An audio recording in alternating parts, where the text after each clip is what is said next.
Well, we are back live in studio. Super excited for today's show. You guys got a little build up about it from last week, and there is a ton to talk about. We know people from across the pond are already checking in, hanging out.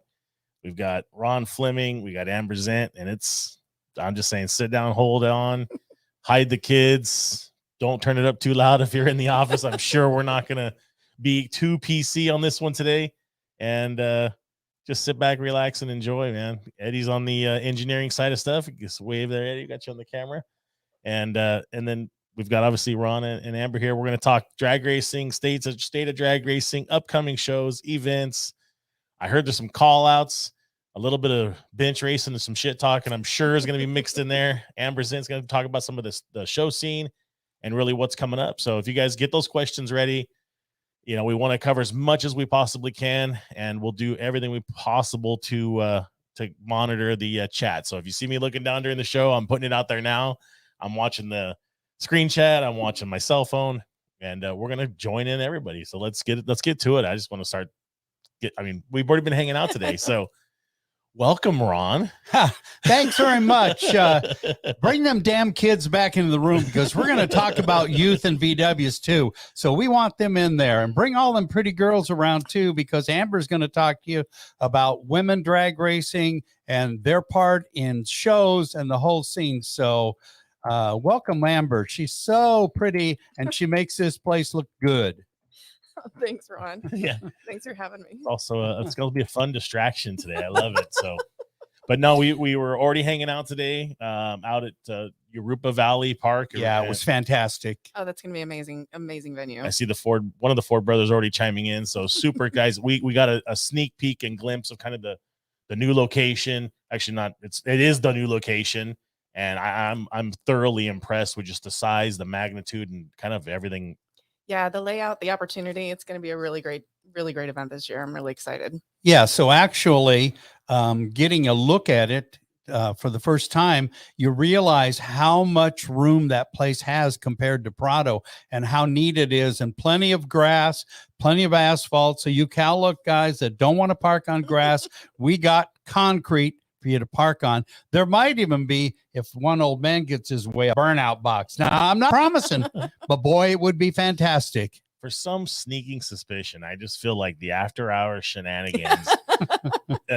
Hopefully this will be our spot for years to come.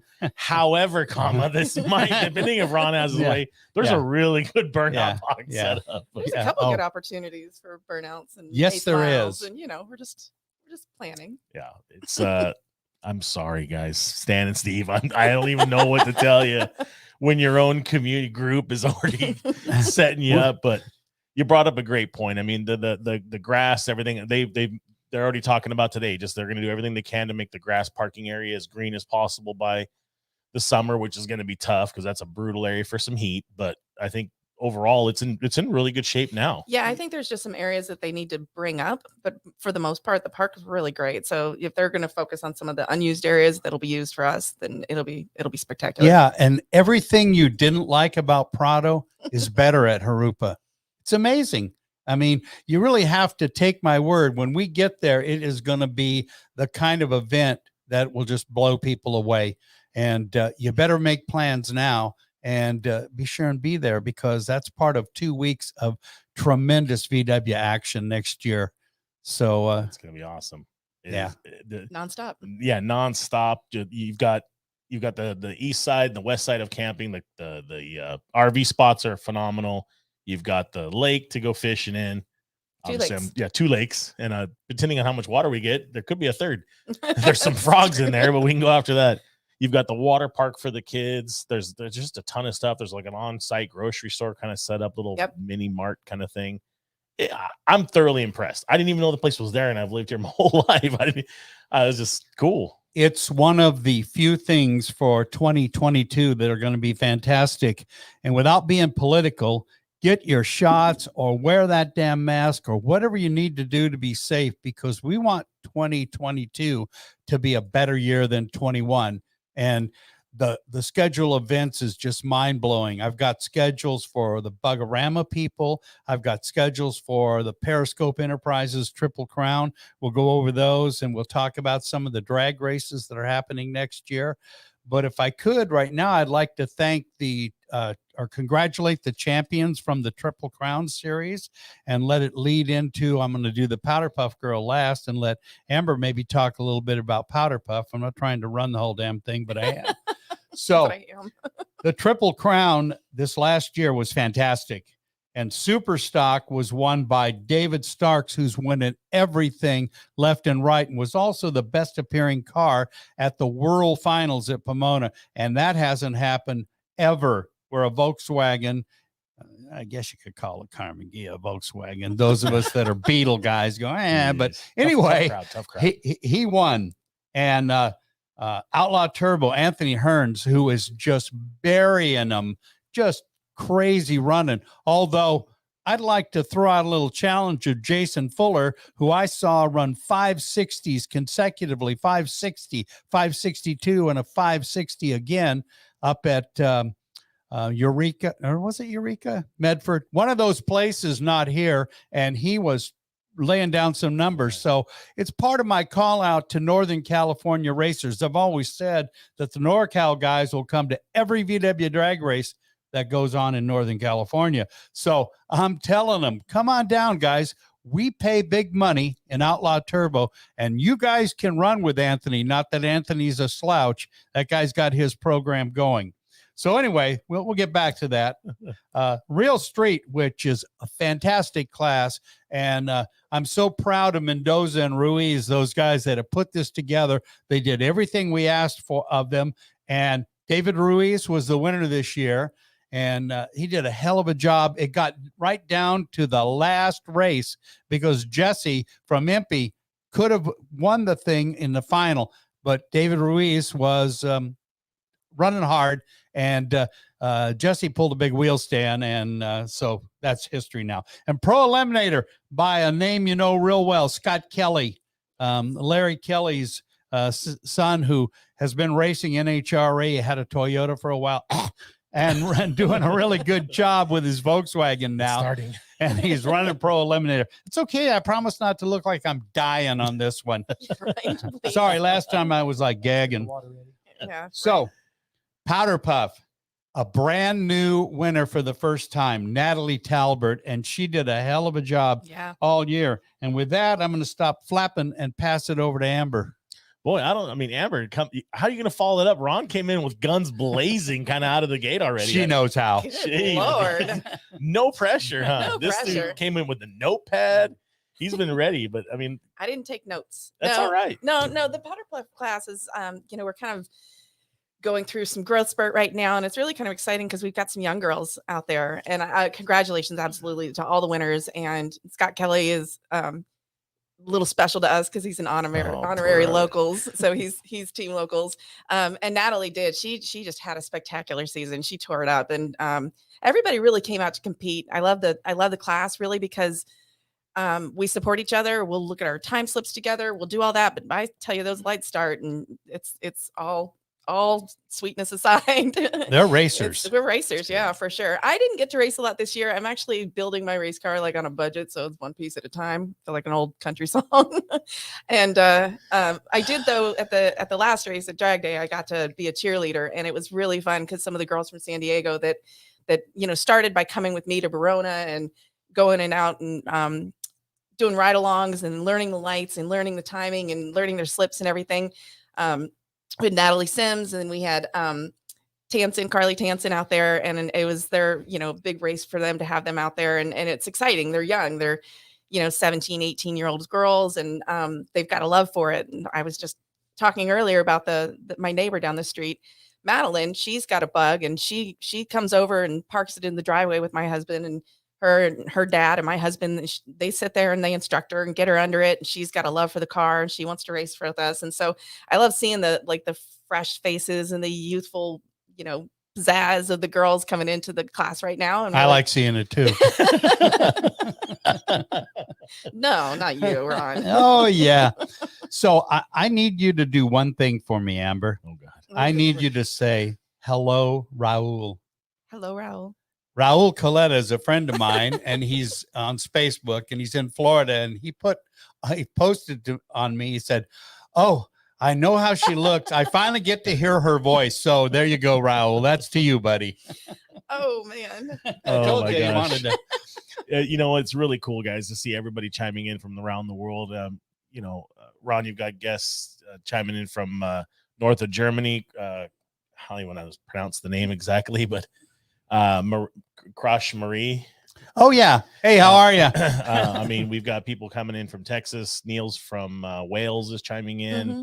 Mike Cleveland is great. It's great to see the community coming together for stuff like this. And this is it's fun for us, right? It's fun to share our enthusiasm. And you're all VW freaks, and we love you. And I want you all to be thinking about where your VW is going when you're leaving. Some of us are a little older, not me, but some of us are a little older and got to make plans for your VWs because we have a finite quantity and we have a very small but worldwide group. So let's all try to pass those bugs on, inspire your kid or find somebody to buy it that loves it, encourage, give them test drives. Nothing better than to get a ride in a hot rod VW.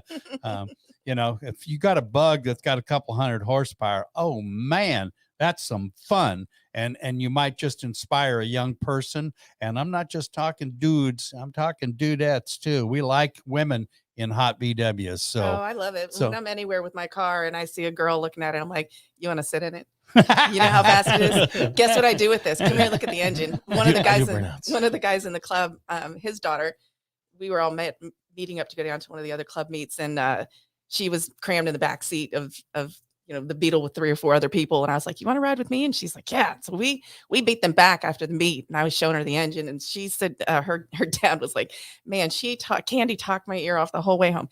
Did you know that she has dual 40 Delordos? And so we're out there, get in there and look at it. Yep. I mean, that really brings us to another point that we talked about previously on the show, or pre-show warm up, is really doing our service, right, to entice that younger generation. You know, you talk about being older, a little long in the tooth. I mean, obviously not you, spring chicken, but there's other ones out there that, you know, the greats, right? And then those cars aren't going to change. And that's why I use the example of, you know, Ron's not going to redo Sunny on any grandiose scale. It could be an additional here and there and a spindle he's waiting for or whatever else. Sunny.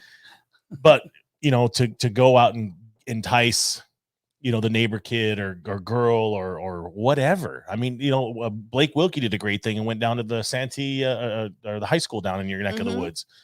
Anything we can do to kind of fulfill and refill that pool of VW enthusiasts, because I mean, they don't have to be drag racers, they don't have to be lowriders, cruisers, they're not a bug bus gear type 3. What doesn't matter, right? At the end of the day, as long as it's a VW, preferable air cooled, Beetle, you know, that we can just entice. And that's, I mean, I really speak from the heart on this stuff because I know, like, I want my daughter to experience some of the great memories that I've had growing up of small car specialties and all the cool stuff. Like during the great, like we need to write that next chapter now. It's our responsibility, I feel, to entice and make the next wave of greatness come along. And it's not always like, you don't always have to be super deliberate about it. Sometimes it's just as easy as go out and drive it. I mean, I've got a subtlety. I've got a 1970 bay window bus, and it had shit paint on it. So we decided we're going to hippie that up. We've got Grateful Dead, and we've got wild mushrooms and things all over it. But I tell you what, the smiles when you're driving down the freeway, it does. It keeps it alive. And that's just go drive your shit. Everybody's trying to score some weed. So remember, hang on to those nice rides because the world wants you to go electric. Don't be shocked, but the world wants you to go electric. And we're going to stay with our air-cooled little 4-cylinder that will blow the doors off a brand new Corvette. That's right, Paul Schley.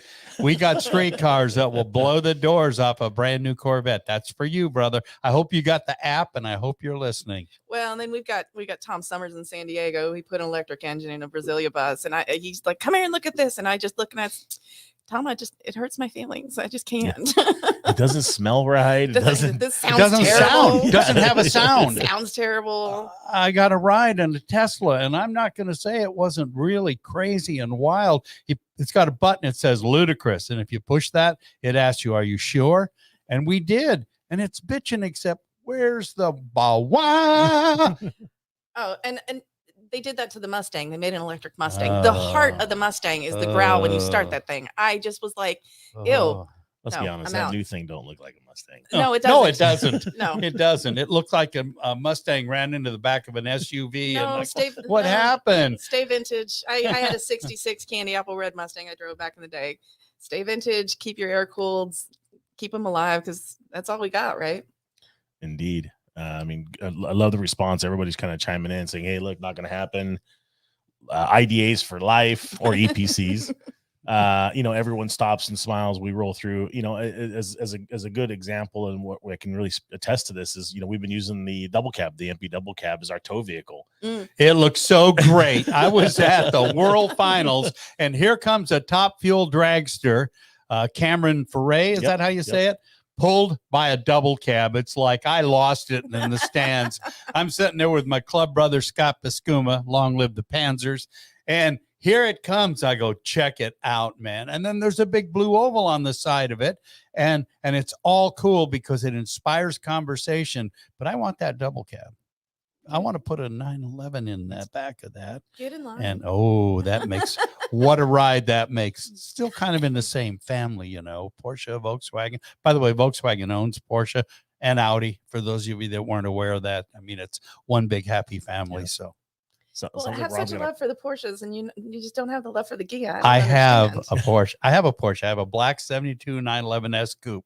Yeah, but no love for the Ghia. No, I'm just messing around. I like Ghias. I like Type 3s. They're okay. I guess it ain't a bug, Wait until mine comes off the assembly line. I'm this close. I got to figure out seat rails and straps, and then that car is going to ski. No notepad. So you don't need it. I don't need a notepad. It's right. Yeah. Oh, good. I have this. Look, if anybody's worried that I'm not going to have something to talk about, they don't know me very well.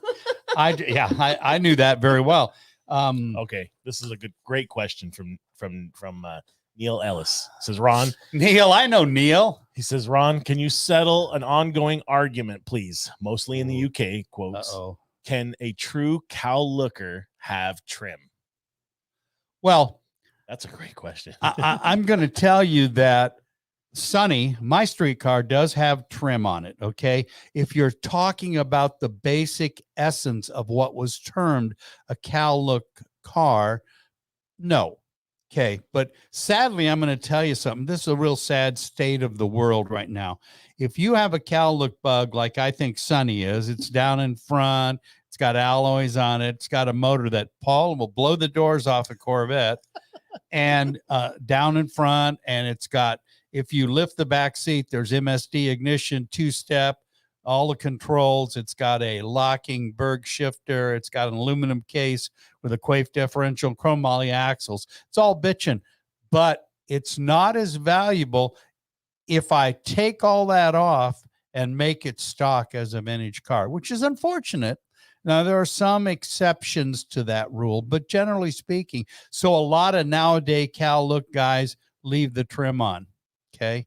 It's not like in the early days when the white original car, my partner Greg Aronson's car, when those holes got filled by Leonard Becker. I may have told this story before, but it's a great story.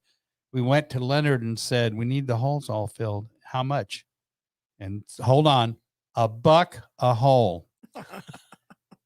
I would die for that. I would have them filled and take it off because I know I could drill them all out and put it all back in because that'd be so cheap. But it was $1 a hole. But to answer your question to the purist, Neil, no. The epitome of a cow look bug has no trim on it, which, by the way, wasn't our idea. VW did it in standard Beetles and split windows, a zillion years ago, like when I was an infant about 100 years ago. So 100 or 150?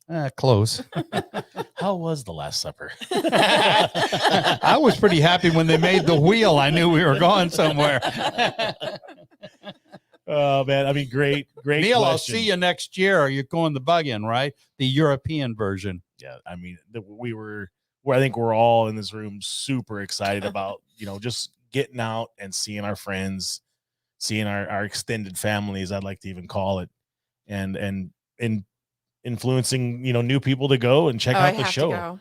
It's I can tell everything. you, like Ian Roussel, Full Custom Garage, him and his wife were even planning on coming over to European Bug-In. And that's a key point. Don't be a snob. Somebody comes up to your car and asks you questions about it. Be proud of it, but have a conversation with them. Yeah.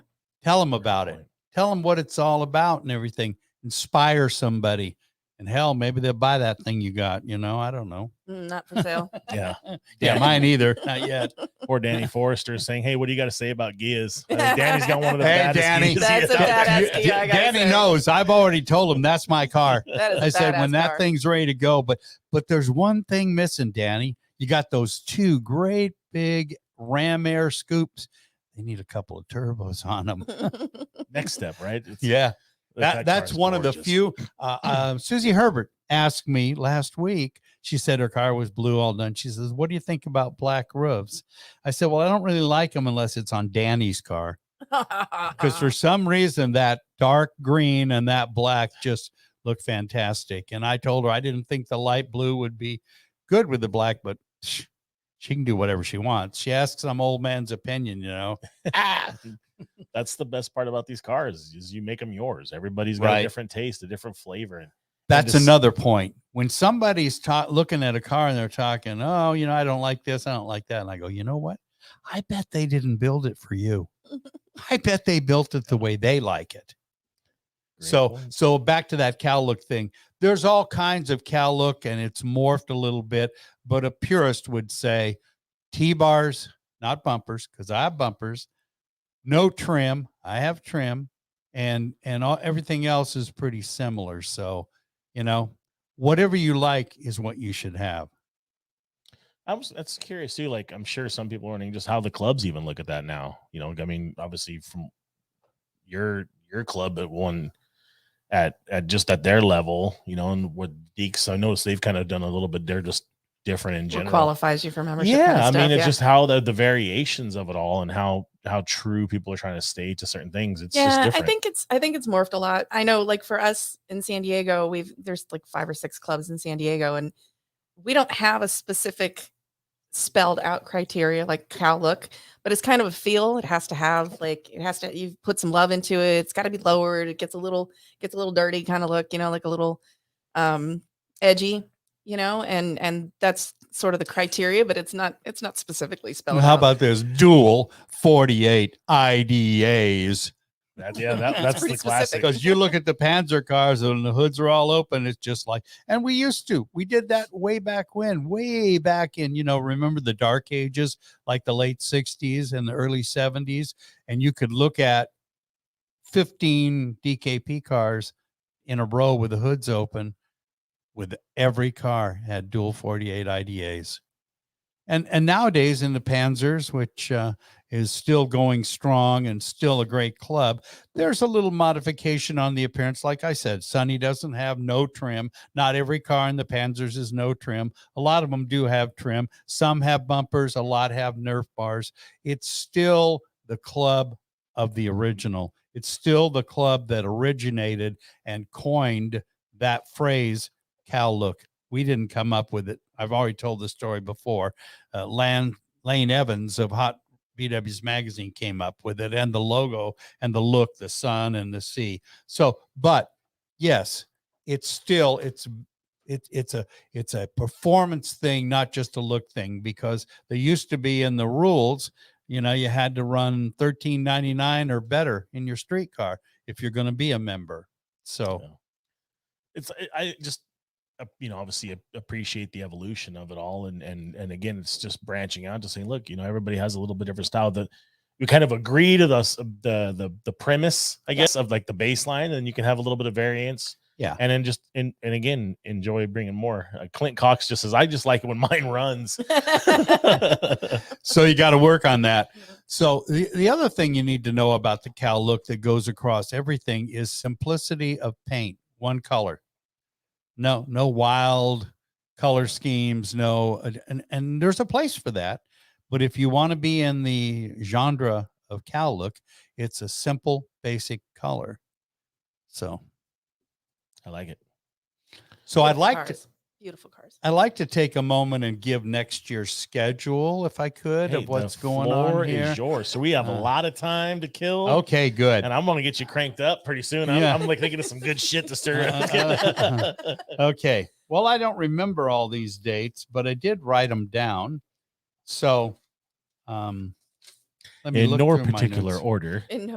Well, yeah, I'm going to start with the Triple Crown first, which is the one that I'm the race director of, and I run the series. So if you need a date to come over next year, primarily the best one would be for the Bug-In on June 19th, because that's 2 weeks. That's the end of a ton of events that are going on, including the Rancho Harupa, which is the replacement for Prado, and RVA, their all Old World Village Vintage Show. Octo is in that time period. So there's a lot of stuff going on. Impy Open House. Yeah, Impy Open House. Did I forget that? That was this year.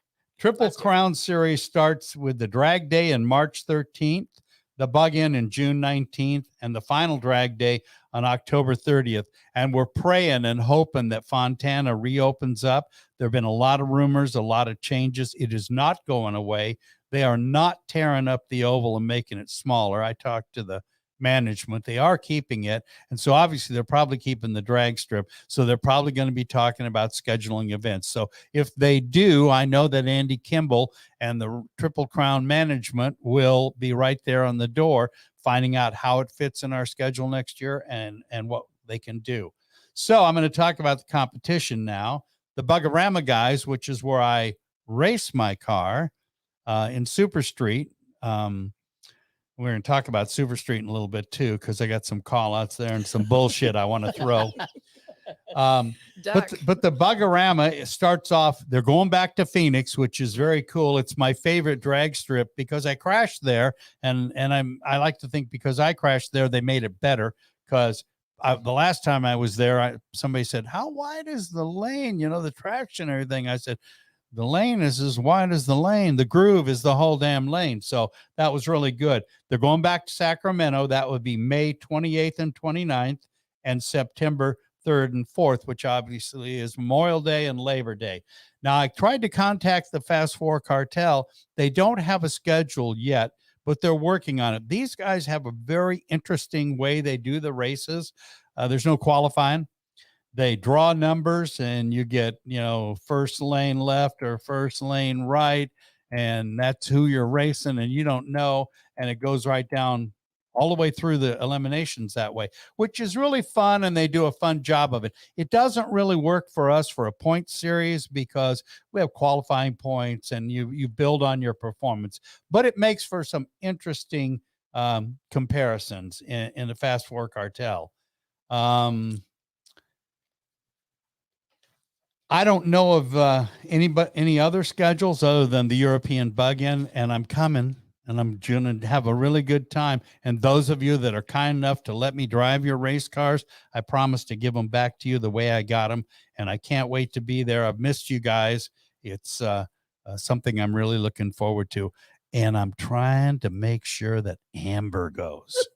Now, she's going to bring her husband, which Leo's a cool guy, but they're going to come over. So you treat them like you treat all of us gringos when we come over there. You guys are always good hosts. And I can't wait to see Mike Walravens and Freddie Peters and the guys that work so hard on it. And all of you people in Europe that are some of the best VW freaks in the world. Yeah. Don't forget Grand National Roadster Show. Oh yeah.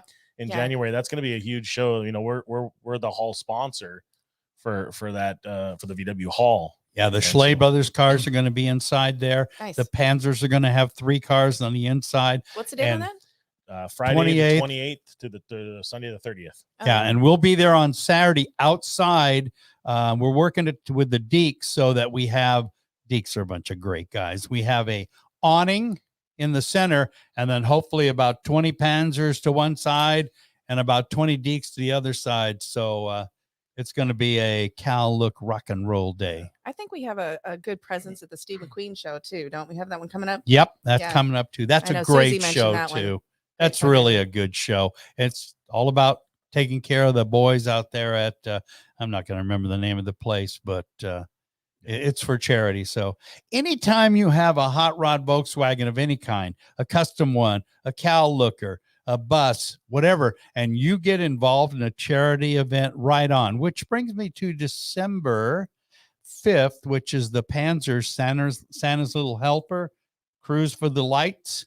And it starts at Wahoo's Fish Tacos in Savvy Ranch in my hometown, Yorba Linda, land of gracious living. I don't know where the fuck they came up with that, but that's what the little title is. So, and I'm certainly not gracious, and I live there. But anyway, we're having a cruise night. Everybody usually shows up. We have 100 to 120 cars. We're going through some neat neighborhoods where the people there put on the lights, and we warn them.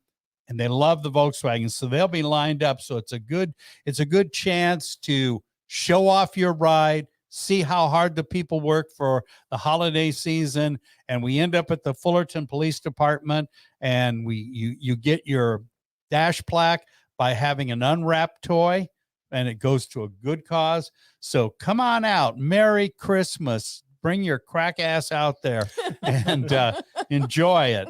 I mean, it's beautiful. Because you're gonna go by East Lake and everything. Yeah, else. East Lake is fantastic. A lot of people that go on our cruise, you find them the next 2 or 3 weeks, they're back again because it was so cool. They go get their family on a bigger car. You got to come see this, So Nice.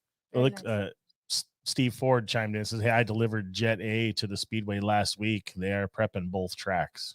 there you go. Right So on. I mean, guys, we need to think about this as not just for our own self gratification about having a racetrack. This is a second chance. This is a second chance at ensuring this track to stay there for years. So I don't care if you live in San Diego, I don't care if you live wherever, get your ass to the drag strip. Support your local Get drag to the strip. drag strip, because this is our last chance to keep this track around. And the only way to do that is to show that the owners and the investors, right, that it's packed and it's selling out and it's more numbers than before.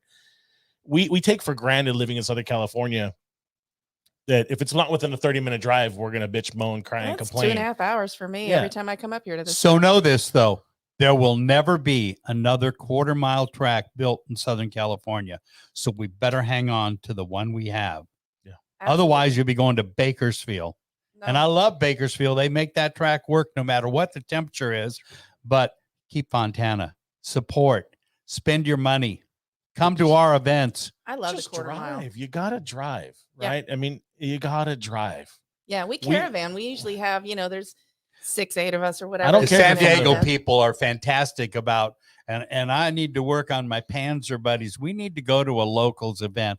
We Yeah, need you to do. just show up with, 20 cars, and they'd be happy. We'll be happy. And, just hang Dubs out. on the shore. Get That on the was so Dubs much on the fun. shore. That It's was a so much fun. beautiful location. Yeah. No, that was a lot of fun. But we have events coming up next year. We usually, so all the club presidents get together and we plan our events for the year. And we have, the events where we all crash someone else's club meet. I know you guys hate that. But then we It's have fun. we have a poker run, and we have our locals club anniversary, and then we have an event at the Pacific Island Beer Company that's super fun. So Oh, you beer? wanna, yeah, a really did good somebody beer. say beer? Absolutely. Oh, you should. We had way too much fun at these PIB events, but those are the ones. We will reserve you a section at the event. You just tell us you're coming. We will little VIP treatment. It'll be a blast. Well, the Panzers really screwed up this year in the elections. They put me on the board. Oh, guys. Oops. You're So we're going to work. We're going to work hard. Scott Pascuma and Greg Brenton and I have the best interest of our club, and it's time to come out again. I get it. The pandemic, everybody kind of closed their doors and hid and all that. But let's go now. It's time to go. Them cars are ready to go. So let's join up in some events. I'm talking to all my Panzer brothers. I love all you guys. Yeah, you come down, grab that 52 across, and our car show's right there, and we've got awards and fun stuff and live bands and food and all that fun stuff. And Yeehaw. And did I hear beer? Yeah. Yeah. They So- actually did a specific day of the event beer for us last year. How's that expense account treating you? You ready to Yes. feed these guys some beer? If I'll tell you right now, you're in trouble. If him and Rich Kimball get down there, you guys are Don't gonna worry. be. I'm gonna just go An ahead and like text acquired the owner and be taste. like, "Hey, so we need a keg." They have a Just for this- distinguished palate. You just know, for this area of the parking lot. We've been known, we have a little motto, Rich Kimball and I: no beer to go untasted, no beer to go wasted. Neither shall I be wasted from the beer I tasted. hmm and they will live by that motto. Yeah. Yeah, couple 3, don't come and leave somebody else or be asked to leave because you're somebody else. Yes. Enjoy, but stay who you are. Heck yeah. All right, enough of that bullshit. Rick Meredith Let's, chiming in saying, "Hey, Amber and Ron." So Rick Meredith chiming in. Eric. Hey, Rick. The boys from VW Life YouTube channel, they're chiming in saying, on. drive your shit, basically. Yeah, just go Yeah. drive Out and it. enjoy it and drive it. I mean, those guys, hopefully I can get to that show this year out and check the harvest out for them. And some of the stuff those guys are doing is pretty That's awesome. really that's kind of the core of the heart of our club is to get out and drive, like go on cruises. And we've been for the last 6-8 weeks, things have settled down with shows, but we've been trying to get out on a Sunday, just however many we can go. And I think the boys last weekend, because I couldn't go, I was picking up my bus, but the last weekend they went out, I think they put 210 miles on driving back country out to the locomotive Water, museum. not beer. I only 210 miles is a lot. I mean, that's impressive. We did 80 up the coast all the way up to Encinitas and back. It was super fun because we went all coastal good. and Sonny photos. can go 210 miles. I know you can. Let's go. The thing is, that's only one. We need 21 more. I understand. There are some of them that in the Panzers that are a little edgy, not the guy, the car, in terms of going that far, but a lot of us can, and we will. I mean, life is for living, and those cars are for driving. Well, and go back to inspiring when we were cruising 12 cars deep up the coast of San Diego, like people are looking and pulling out their phones. I got a text message from somebody. She was on her honeymoon and she said, I got to punch my husband 11 times and she guys went rolling through. Back in the day, we went to the San Diego Zoo, the Panzers I'm talking about. However, we needed Chevron white pump. We were 11-1. Close ratio gears going down the freeway. Greg Aronson and me going, "Ngang, ngang, ngang, ngang, ngang, ngang, ngang." You can hear it. And we stopped. They have these really neat lookouts on the ocean. There's a couple, 3 of them on the way. We stopped. We all pulled in there. Hey, what's up? Open your hood. Give them time, a little rest, and go on. And we went all the way to the San Diego Zoo and back again. And there was 18 of us. Yep. And we had a bitchin' wonderful time. Again, life is for living. I don't want to sound like some prophet, but it's for living and cars are for driving. So let's go driving How do you? with a burnout. Yeah, let's. Yeah. You got sunny today, right? No, I didn't bring Sunday today. I brought that air Right? conditioned Got him. hot You know rod. what? Yeah. All that shit over here. Oh, yeah. I pulled in the parking lot and I Yeah. was like, Yeah. there it is. Okay. No, but I mean, on another Guilty.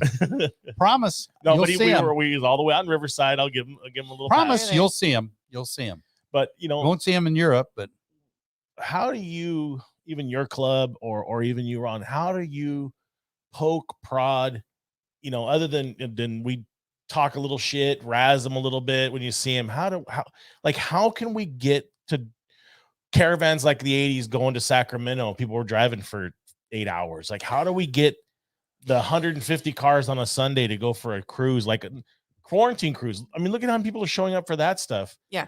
How do we get that to cross over into the Vita market? Well, we're a small club. So, I mean, there is definitely a lot of Raz, and I'm not going to name names, but there's some people. Do it. oh, do it. Do it. Do it. There's some of us that get a lot more shit than others about never coming out. And, I just assumed you weren't going to be there. And so that's perpetual. But the rest of the time it's about encouraging. Like one of our guys got hit. He got rear-ended this weekend on his way down Friday night to meet. Yeah. He got rear-ended so bad on the passenger side that his driver's side door doesn't align anymore. Like he got the shit smashed out of him. And all of us just like our heart breaks. And we're like, okay, now we're on to how to fix it. And how do we get him back on the road? And we pull each other along and we drag each other out. And we enjoy each other as a club. So there's a big part of that. It's like hang out with people you like. So But yeah, I mean, you can't, in my opinion, you can't live in fear about, oh, my car might this, my car might like, yeah, you can prevent your car from being stolen by not leaving it unattended. Mhm. But to be in fear about driving your car, you can be hit on a motorcycle, you can be hitting your daily driver. Yes, it sucks. And it is kind of the way it is. And we hope that it doesn't happen. But well, part of the problem now, at least from my standpoint in our club, is that you can't buy Chevron white pump anymore. Yeah, you can buy race gas and add a little to it. We never do that because it's illegal. And and we've tried to lower compression, you know, like Sonny has a lower compression. Sonny's one of the exceptions. He could, I don't know that I want to drive him all the way to Sacramento, but he could. He could, as long as I cruised and I didn't, you know, do anything stupid, he could. But a lot of the cars are still high compression, and that's a long ways to go. But still, I'd like, during the pandemic, Scott Pascuma and I put on some cruises, and we started out, we had like 20 something cars. We got up to like 40 something, 50 cars just going on a Saturday morning cruise, starting, and you show up, didn't cost you anything, no dash plaque or anything, hand out a route, and we'd all go on it, end up somewhere and have breakfast or lunch depending upon the time. And we had a lot of fun, and a lot of people were inspired to do that. So my goal is to inspire my club guys to go to events that are locally close, and then to work on picking one down San Diego way, you know. And we went to the Vokes style guys cruise night one night, and they were so happy they came to our next cruise night. By the way, the Panzers are back doing cruise nights at what used to be Nick's. It's now Rancho Taqueria. The place needs some work. The lights aren't working all good, but we got it. We did one, and it was very impressive. I think we had probably around 75 cars. I remember the days when at Nick's, when there was like 250 in there across the street and piled up everywhere, and there was a burnout contest. We're not promoting that, but anyway, we're trying to get back to our roots. But you can't just tell them, oh, you guys are fucked, you don't go all the time. You have to work on it easy and plan things. And so but it is, it's the roots of the car scene. And you get out, you know, I mean, like back in the day, cruise up and down Grand. I know they still do that in Temecula. We're trying to make it a point to get out and go do things, go up and see the boys at Mission Avenue Cruisers, or, you know, we keep threatening to make it to Temecula, but we haven't done that one yet because it's like on a Thursday or something. But just get out and go and set the example, be the one who gets out and goes every time. Yeah. How about this? I'm not saying Sacramento, and that's obviously an extreme, but I mean, at least, hell, I mean, having a group of everybody maybe meet up in Oceanside on a Saturday morning, cruise the Strand right there on the beach coast, like stop traffic. Think of how many people would be like dying to watch the cars. That's a great photo spot. Oh yeah. And they go hit up an awesome taco shop, Sancho's or something, and then everybody goes home. Yeah. And we make a day out of it. We just do that. We do that pretty regular. We've been, you know, like when we did the coast, there were 12 cars, you know, I mean, that's respectable for a small club. We invite our friends to come along and all of that, but just get out and do it. And how about it grows. This? Let's make Trailer Queen not be your car. Let's make it be some old lady that lives in the trailer park. you gotta just, I don't even know what to say. I mean, you gotta, I mean, you know, to a point, I mean, you know, a lot of guys, I hate to use the word idolize, but right, that's like the pinnacle, right? I mean, the Panzers are there, Deeks are there. I mean, those are iconic cars and people. German folks too. Those guys have fantastic There's some cars. Beautiful cars that if those guys are willing to take the drive or do something, and it's like, you know, you do your cruise. I know you are, you know, living the good life retired. You got time to map out a really cool, friendly route that you know, that a stock 36er can do or whatever else. I mean, these are the things that, like, I want us to try to do more. Like, whatever we can do, let's do Ron's it. playing footsies with me over here. Yeah, I don't mean Security. to, but it's okay. Yeah. Lock the door. Just kidding. So, and I agree. The bottom line is, after all, they're cars, right? They have a motor, they have seats, you know. Not mine right now. I don't have seats in mine right now. Excuses. You're working on it. Milk crates, man. Hey, I wrote it. I just put in the Ron Loomis roll cage. I need I mean, the Ron seats Loomis, pretty. RLL Race Cars. He did the Hunsaker Fleming race car Oh, and did a beautiful job. And we're can I very tell you happy and something? proud of him. She's going to Idaho. Can I tell you something Shop. about Ron Loomis? Sure. Yeah. Did you know he's a badass guitar picker, country singer? Yes, I did know that. Holy shit balls. Really? So yeah, so my father-in-law was selling his guitar and Leo posted the ad and Ron commented on it. And I worked out where I could bring it up to the shop for him to give a look. He's picking it, hands it to I forget the guy's name, and he's picking it. Very talented. He sits down and he busts out this country. I was like, holy shit. And then so I later I was like, thank you for the serenade. I was like, I did not know. So we're telling Ron Loomis secrets. Did you know? Was it a secret? He said he'd sing around the campfire. I think it was a Did secret. you know that Ron Loomis used to build aluminum fenders for Ferraris and Lamborghinis? And that's why I asked him to chop the roof on the race car, because I found that out. And he said, well, I don't normally do that. But I said, okay, here's the deal. I'd like you to do it. I know you're capable. If you want to do it, think about it for a week or two. He called me the next day and goes, I'll do it. That's awesome. And it was beautiful. It's one of the best looking, I think, chop top race cars around. And all you guys, Rick Mortensen and all you chop top people, I know Tar Baby is the epitome, but the Hunsaker car looks pretty nice too. That's very cool. Cool shout out to talking about racers and whatnot. Clint Cox gave a good shout out to Michael Durkee for making the trip from California to Texas to run out in the Outlaw Turbo class. Oh, nice. Yeah, fantastic. So that's the stuff that we love. I mean, I keep talking about it. I'm going to keep razzing everybody, because guys that are out east that are in Florida, that are driving 8, 9, 10, 12, 14 hours to come up to Farmington or to Bug Out or, wherever. I mean, these guys are doing it, and they're doing it for the same payouts that we're doing out here, and they're doing it for the love, and they're making a vacation, and they're doing the things that what it's kind of, I don't want to say it's supposed to be about, but what it's about. It's that adventure. Yeah. So next year, and it may be the last year, we keep talking about this. Sacramento is on. The Bugorama's happening. There's 3 races. I want all of my friends who talk about Super Street, and I'm going to name them. Oh, boy. Vic Oh, boy. Anderson, whose car's been in Ron Loomis's for, 3 centuries, going to be ready. Art Safel, who used to have the Mad Pineapple. I heard he's coming back. Sean Gears, you still got that Gia. Roger Crawford, you bought Marty Stagg's Type 3 car.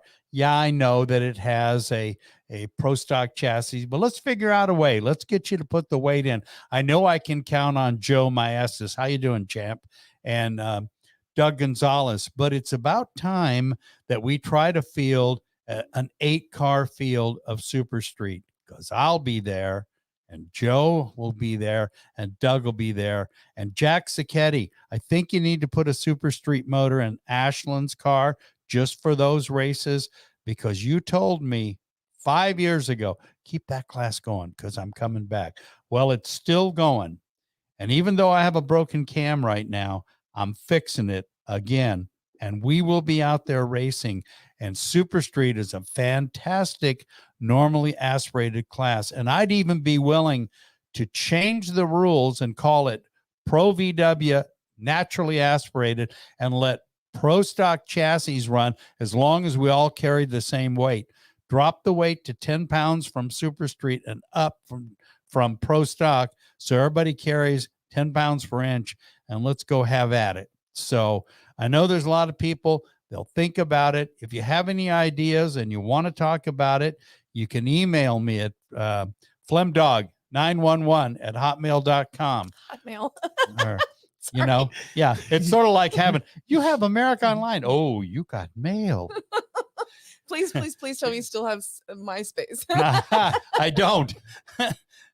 But I have hotmail.com, and that's my email. And I'm serious. If you have ideas and you want to talk about it, let's all go racing for another year or two, because I think that's all I got left in me. I think in a couple of years, I might have to quit this. I don't buy it. They'll say, wake up, Grandpa, on the starting line. Hey, it's a 300. It's time to go. Right now, I'll cut a light with you guys. I'm still good.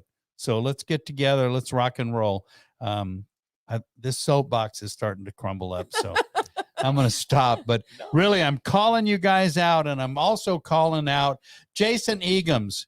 You got a great hot rod and you're building beautiful parts. But come race Outlaw Turbo. I know that Aaron Brown's, he's putting it up there with Anthony Hearns and Bobby Miller's Mhm. John Mead, Yep. building a new car for Bobby Miller. God, you know what I like about this? I get to name drop.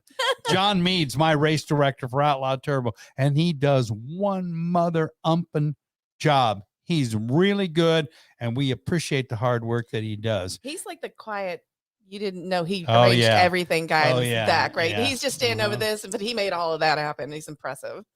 No, I love those Very, guys. very, very talented. Yeah, crazy smart. In his garage. Yeah, he's building Aaron Brown's car Yeah. right now. isn't Yeah. he? Yeah. Yeah. Ron Loomis is making parts and telling people, go see John Mead. He is. He's moving to Idaho. He wants to just manufacture and do that kind of stuff and live the good life. I'm glad I got my roll cage now. Yeah, shipping's gonna be expensive. Right. A couple of great comments we'll try to get through too. Susie Herbert chiming in Hi, said, Susie. D-Berg and I were talking about how much fun we had back in the day with the rallies and car events. Wish we could come back and wish it could come back and be that way. I mean, I don't think I think if they did a rally, holy shit. So balls, the man. Gene Berg We did rally, that one.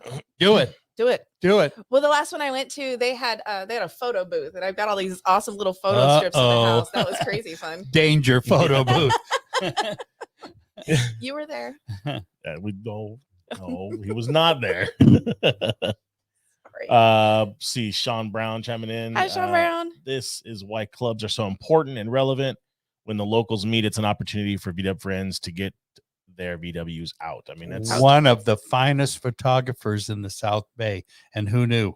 Yeah. I mean, all of a sudden it's like, holy shit, look at the shots this guy's taking. He makes me look good. I get pictures, and I was like, Oh, then take my picture because I need the help. Sean, which side is Ron's good side? The back side.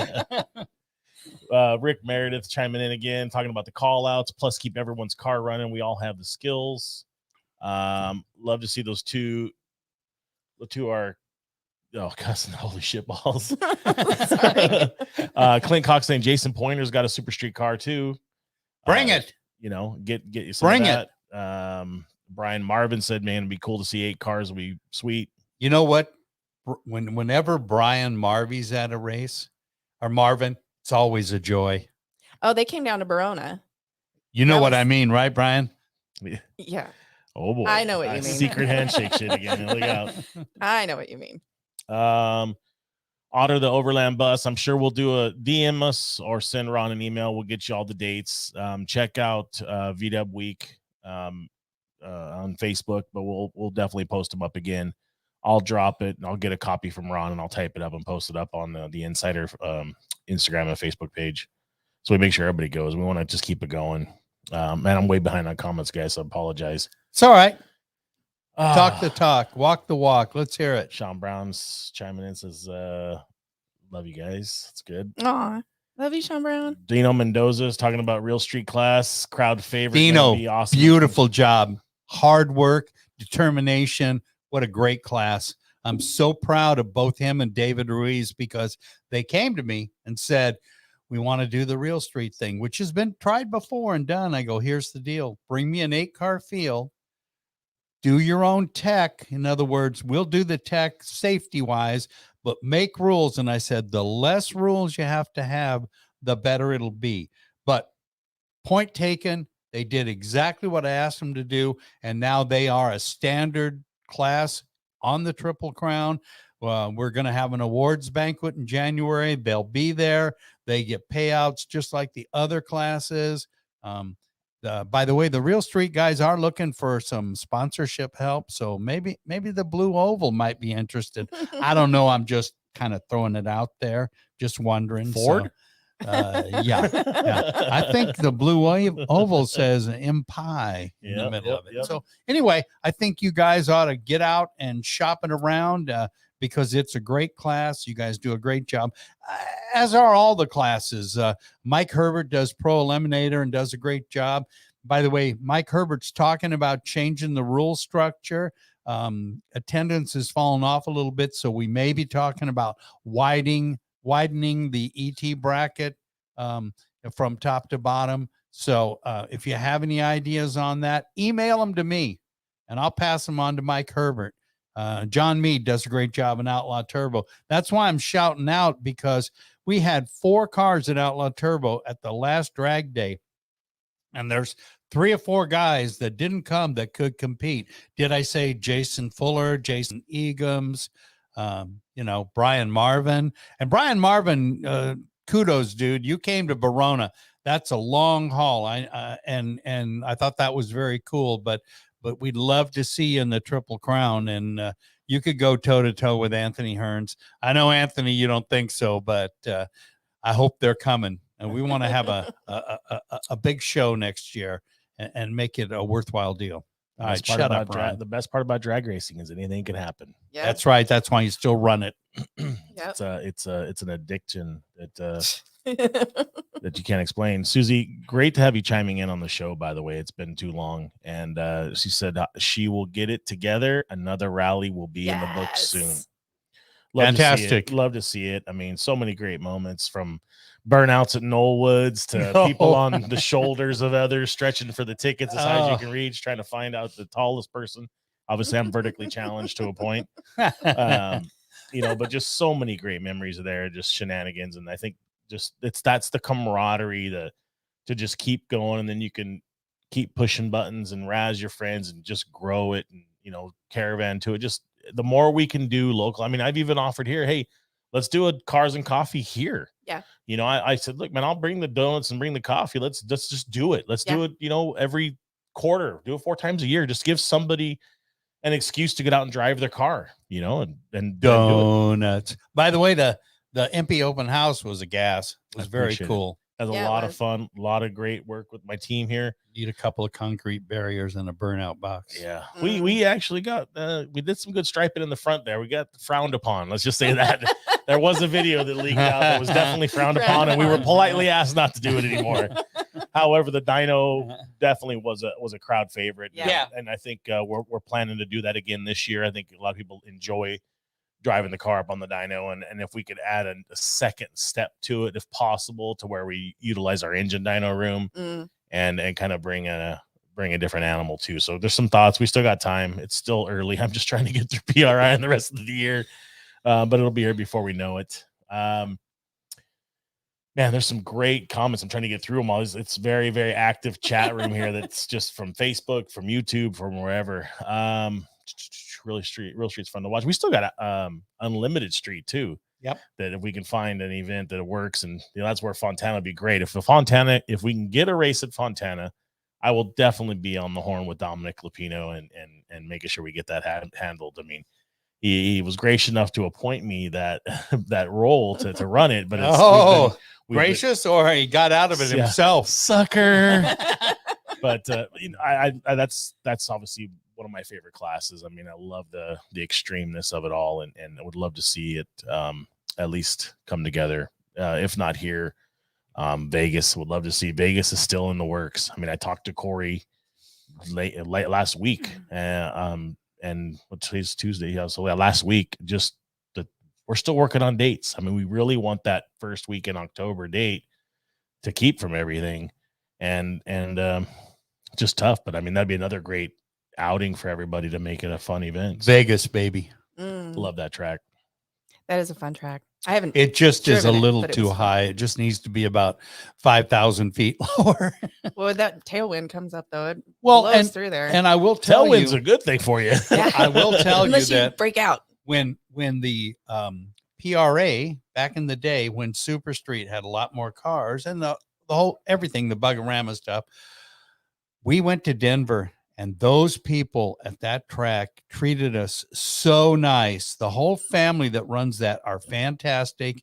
And it was a great show. And I only got to go 1 year, and I miss it. I mean, that's a long haul to Denver, but what beautiful country, what a great racetrack, and what great people that run it. I hope they go on and on and on, because there's some story about maybe having to close it, but I hope they can continue. From what I hear, it's still going good. Yeah, good. There was a rough patch there during the whole COVID crap, but now it's a track with pipes underneath to heat the first 60 feet. Wow. It's awesome. That's downhill rad. staging lanes, so it's you can sit in the car and roll. I mean, I got to race there in like 05-06 when I was really chasing points in Super Comp, and number one qualifier there was pretty awesome. Oh, nice. So it's a beautiful drive to it, and not that far from the Fat Tire Brewery. They make a really good amber I ale. like that tire. Yeah, that's good all right, stuff. we got Neil's again. Okay, look, Neil, I'll give a shout out to Matt Walker.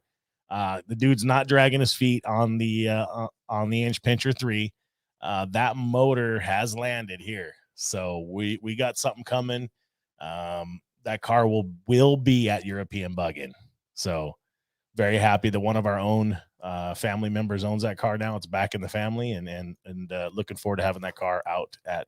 Well, I know that Russell's planning on bringing a few cars. Russell bring the Underdog. I know he's probably going to bring the Tar Baby, and Russell bring the all. white car. Well, yeah. Just bring them all, one Russell. time he brought 8 of them on a big car carrier, and Keith and I and a number of guys. We had such good time racing those cars.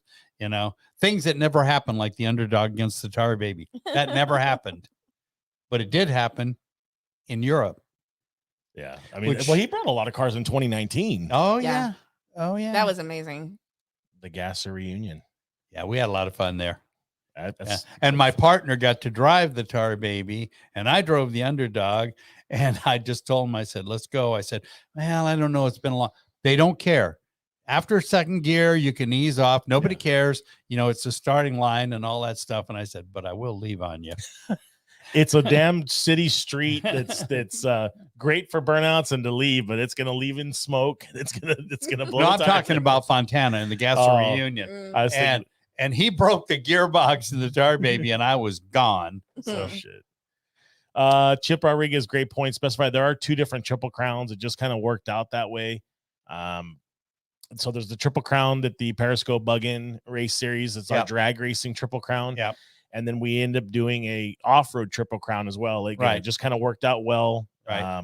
More off-road series for off-road racing. So those which, by the way, this year at the Baja 1000, the old Fleming dog had a motor running. I used to go to the Baja 1000, 10 years ago, and I'd have 40 something motors running. I had one running this year, the Banning race team, and they finished 3rd. They tore the front end off of it.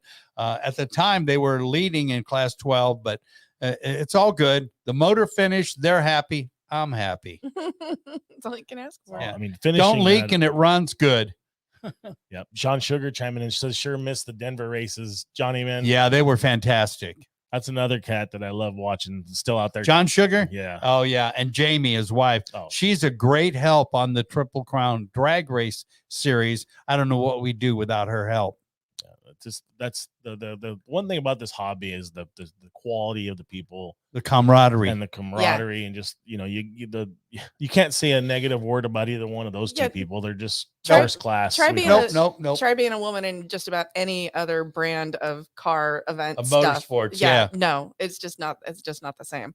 Yeah, but I walked through the pits. I was a spectator last races, and I walked through the pits, and I just knew everybody, and it was hugs for everybody. It's super fun. I love everybody. She's a hugger, guys. I am. Watch I'm out. okay with it. Martin says Russell's taken 3 cars not seen before. Oh, interesting. Oh, okay. Flim Dog's got some secrets. I'll drive one. Yeah. Great show. The International Vegas event still happening. Damien, it's one of those things that waiting on dates. That's all I can tell you is Corey's. I hope one of the cars is Keith Soom's car. I know he has Keith's old drag car. There you go. Oh, I don't know for sure. Just wondering. Gears are turning over here. I smell smoke. It's interesting. The thing is, honestly, I remember in 2019, he pulled up in this semi-rig thing. It was just gigantic. And they were like, holy shit, like what's going to be unloaded? And that's when they unveiled the white car. And sort of like the White Album. They just kept coming out. They were like, oh my, that's that car. That's that car. That's this car. Oh my gosh. Like it's just awesome. And that's when you see the total nerdiness of geek out. You're like totally geeking out. Like, oh shit, I remember that car and this story and that. And that's when like the true like inner child comes out of you. You just can't help yourself. You're like, oh my gosh. And and then his little 3/4 face helmet, and just because you could look at that picture and then look at a picture from yours, like, still had the same kind of hair, and it's just awesome to see, and it's infectious, man. If you don't like that, then there's a problem. Yeah. The very first European bug-in we went to was just crazy. We talked about the animal zone in Crandon. There was an animal zone at the end of each evening outside of the track that was unbelievable, with bonfires, and there might have been drinking and there might have been substances of some sort. I don't know. I wouldn't go wandering in there, but Ninth green at 9. the really strange part was at that time, the Chimay Brewery was a big sponsor of it. It still is, but not quite like it was. And the beer tent was right next to the starting line. It's like some guy comes out and gets in the car. I'm going, whoa, I'm going to race him. And he just came out of the beer tent. I said, I like beer just like anybody, but wait a minute. Yeah, it's definitely different. Yeah. Europe is tremendous amount of fun. And like I've always said, within a short period of time, you can be in a different country that has different food, has different customs, has different architecture.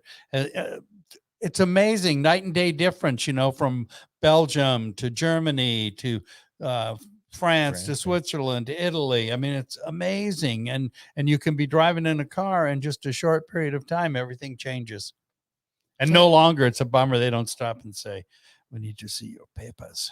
You have to just sail through from one border to another. So I hope you like roast beast of some kind, because they're roasting something somewhere with at the Calla Castle on Sunday carnivore. night. Yeah, we'll have a whole hog. Oh, It'll be a head with an apple in its mouth and crisp then skin. The whole then you get everybody liquored up, and you see who's trying to eat the snoot later. Oh, Dino Don will try and eat an ear or something. You'll have, look at this. Oh, this is perfect. It's cool to see the old cats getting boozed up and get them going. So pull the string, and away just we go. I can't ruin it for you. You just gotta go. And I tell people like you, they already know who you are when you get there, because you've been in the magazine, you've been in the scene. She's kind of a big deal. And and it happens, you get like, oh wow, because the people in Europe are great VW freaks. I already said it, but I'm gonna say it again.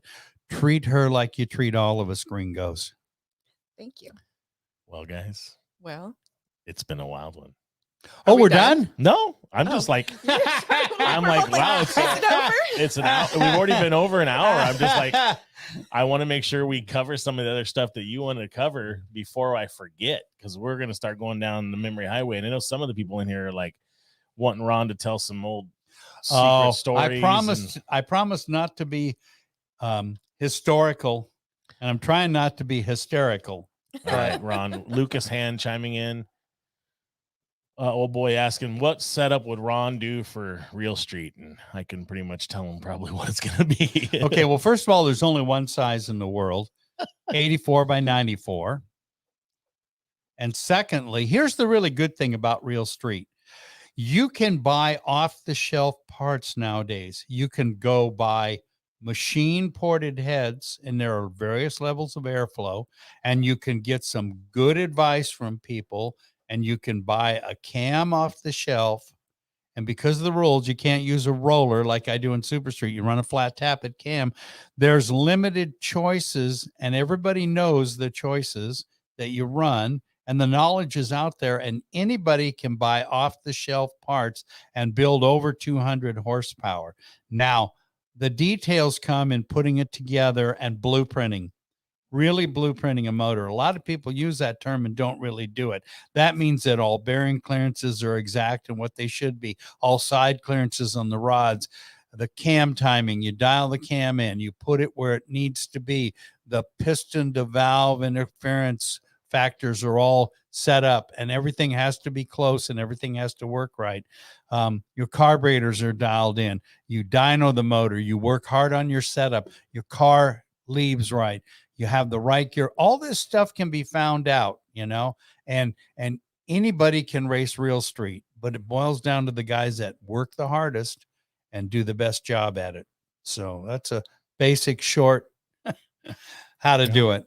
Consistency and cutting the light. Oh yeah, Mhm. and you got to drive the damn thing. What do you think, Ron? I think they're gorgeous. I think they're beautiful. It's just that the ones I use are 62 millimeters. So it's a great product. I mean, it's over the top. Price wise for a lot of street guys, I don't know, but time will tell. Yeah. You know, it's something that you'll see on PIP cars. You know, by the way, if you haven't seen some of the stuff that Dave Pippoli's doing, oh man, that They're guy's very- I think we broke fantastic. the internet from Yeah, Cena with the that, bus. that guy, that bus is so fantastic. Yeah. They're pretty.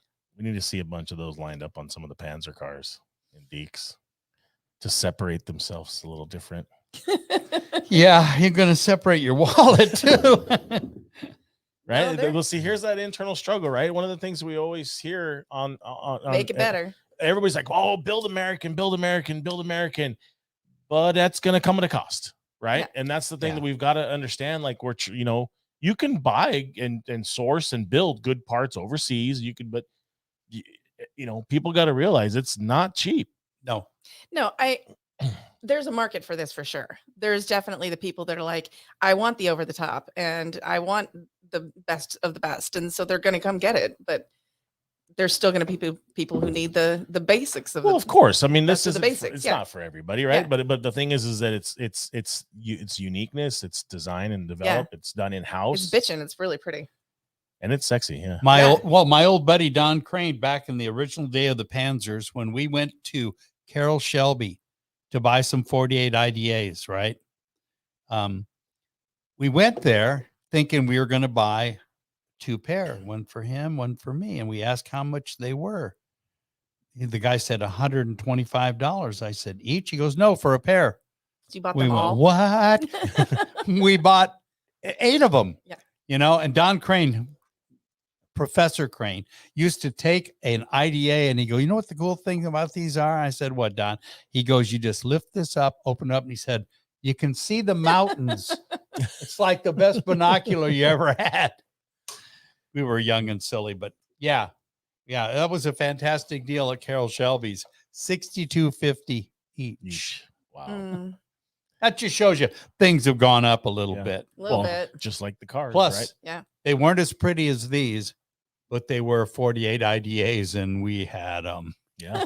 There's nothing like the sounds, right? No. Yeah, it's No, this. they're It's red. a brrr. We are Yeah. trying. I'm trying to get Martin to tell us what the cars are, but he says he's not. He won't tell us. I have a nice stereo system that looks like an old Bendix radio in Sunny, and it's really bitch until you start the car. Like what? Yep. So what's next for you in your race car? So Where are we at? I have the Gia at Urcon Motors. Mike Graney is my engine builder. We have a 2276 with dual 45 Delordos, completely rebuilt trans, done by Mike at Rancho. The guys put together a whole new front end, had some of the things sponsored by V Parts and Mike and Junior over the V Parts. And it's got the roll cage. We have stripped out all of the interior. There's no back seat. There's no carpet. It's going full race car. It's full race car. The Ron Loomis roll cage is in. I have the seats. I'm trying to figure out rails because my driver's side pan's pretty shitty. So that like we get into the pan, what do we do with it exactly? So I gotta get rails to mount the seats and seat belts. Fired it up the other day and makes me feel funny downstairs. It's pretty badass. Platinum powered. Gee.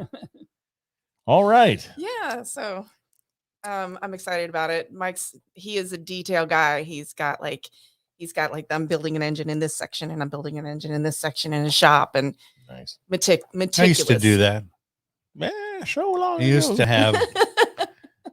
I had 7 engine stands in my engine room, so Yeah. You ever? I mean, 3 of them were mine. I'd built 3 at a time. So how did they? I gotta ask because you've made it very clear on here on your past shows. Not doing it. I'm not doing no I'm more not doing motors. it. Yeah. And sure Okay. enough, And then I got see one on in the Facebook, and Baja. over the first time in years, I got Okay. one going to Baja. Yeah. So here's see? what happened. What happened was Rick Graff, who's Lee Banning's crew chief guy, whatever, on their race team, he came to me and he said, 5 years ago, 5 or 6 years ago, we won the Baja 1000 and you did the motor. I said, well, yeah, I did a number of them. And yeah, he goes, yeah, but we won. So Lee's all fired up now. We're dragging the car out. We haven't raced because of all the BS in the world. So we're dragging it out. We're going to do it one more time because it's going to the end. So we need you to do it. I said, that's a beautiful story. No. So he said, oh, why don't you think about it? No, I don't want to even think about it. Next thing I know, he got Lee on the phone, and Lee talked to me he went on and on about all the reasons why. And then he hit on the real point. He said, it's 10 months away. I got no time deadline. I like this. And I'll pay you whatever you want. Okay, I'm in. Which I didn't overcharge him. But I charged a little extra because I did all the running around, because in the old days, it'd be like I walk into my parts room and there's everything. So I didn't have to hustle it over for balance or hustle it to the machine shop. And I did all that. So he paid a little bit of a premium. It wasn't terrible. They were very happy. And, they finished third and I don't even remember how much horsepower it made, but damn it. I was like, tell me the horsepower. I know Sletton's. Yeah. I know We're not Tim talking about that, but it did work very good. And Rick said, well, that's good horsepower. And I said, you know what, Rick, I don't give a crap about that. Here's what I care about, that it starts, it runs reliably, it does everything you wanted it to do, and it's still going at the end, and it didn't puke its guts out or leak on the way. And I said, did it do all those things? Oh, yeah, it was fantastic. Good. I'm out of the business again. That's right. I'm building my own damn drag motor because I can't seem to get it right lately, but we will. We're going to get back to the 9s. That's what this ponytail, I know you can't see it, but I've got one of these again. And the day we run 9s again, it's like, Dave Mason, you have to be there to cut it off. That's awesome. What talking a little bit about Baja before we kind of continue, I want to make sure that we give a big shout out to some of the MP teams that went down there and the durability tested our products, right? Many of you guys know Tim Sletton has been a huge asset to the organization as far as I know him. I met him here. Yeah, and built 2 beautiful clone cars for us and built the GHA car. Those guys won 2. They won the Baja 500. They won the Baja 400. And they finished, I think it was officially 3rd at the 1000, locking up a championship for Class 11 and for nice. GHA and for MP. Congratulations. Super excited for those guys. And that's MP drivetrain products. I mean, that's our ball joints, that's our axles and CVs. I mean, there's so many pieces into that car, which is great. And then the Negretes did a fantastic, well fought. They went into the final race of the year leading in points, and handed the car off around mile marker 800 and it ended up getting rolled. So they fell and they couldn't fix it. They broke the roll cage, tore the front end up. They tried, but it was 9 hours because they were on the coastal side to try to get to the other side with a tranny, and they felt like they were going to time out. So, that just emotionally, those guys pour everything into the racing. That family, the Negrete family, is cut from a different mold. They're sweet people. They're just good. We're lucky to work with them. They fell short, 2nd place in the championship is what it looks like. And hopefully he'll be nominated for Rookie of the Year and can at least win something like that. They also took 3rd in the Triple Crown point series. So kudos to them for being just consistent. It's good for those guys, but it's a testament to really where we're going with an organization too. And I want to make sure we stress that. It's like, we've been around a long time. We talked about some of the sins of the past, and we're going to continue to pay for those as we work through them. But it just shows you guys what, we're going out and forging those new trailing arms for the front beam. We're going out and building quality components and good axles that are fit properly, and the things that we're doing to show that these things are living under the extreme conditions, and we're winning. So it's awesome. Yeah. And on that note, the desert, I spent 40 years where more weekends than not, I was out in the desert. And that's why the banding team said, oh, this is great. You did the money. Are you going? No. No. Wandering the desert for 40 years. I've heard this story before. I swear. Oh, yeah. For a long time. I just want Ron to ride at Glen Helen with me in the short course. He knows the story. I want to ride. Only 10 times have I ever ridden with customers that had 2-seaters. Every time they won.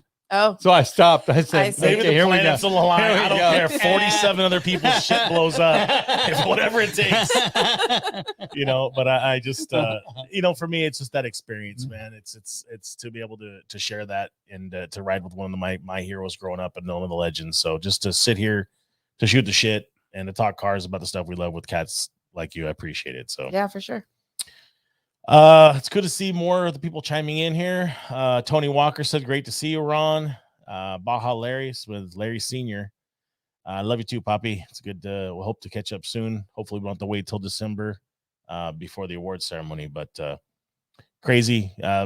Basically Lucas Hand chiming, it was 3,400 miles to go down and back for him. Oh yeah. That's brutal. Yeah. That's I can remember chasing my partner, Greg Aronson, in their 10 car, and I'm in his truck, right?